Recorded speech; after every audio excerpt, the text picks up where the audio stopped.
நான் கரூர் மாவட்டத்திலேருந்து பேசுகிறேங்க. என் பேர் மாணிக்கம். நான் இது மாதிரி பூஸ்ட் லீவ் வந்து ஒரு வருஷமாக எடுத்துகிட்ருக்கேன். எனக்கு வந்து கல்லீரல் வந்து 70% பாதிப்புன்னு சொல்லிட்டாங்க.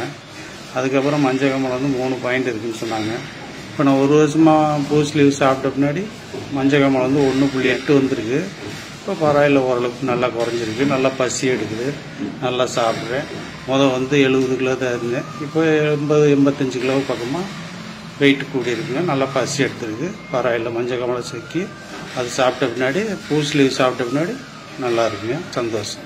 மது குடிக்கிறவங்களுக்கு வந்துட்டு அடிக்கடி வர பிரச்சனைகள்னு பாத்தீங்கன்னா பசி எடுக்கிறது குறையும், செரிமான பிரச்சனைகள் இருக்கும், வயிறு வீக்கம், மோஷன் போறதுல சிக்கல், தூக்கமின்மை, கல்லீரல் சூடாகும் போது தூக்கம் வராது, தூக்கமின்மை, இதெல்லாமே வந்துட்டு பாத்தீங்கன்னா அந்த ஃபேட்டி லிவர் கண்டிஷனோட அசோசியேட்டா இருக்கிற பக்க விளைவுகள். கல்லீரல் பாதிப்பு இல்லாதவங்க கூட கல்லீரலை புதுப்பிக்கக்கூடிய இந்த பூஸ்ட் லீவ் எடுத்துக்கிறதுங்கிறது ரொம்ப ரொம்ப நல்லதுங்க.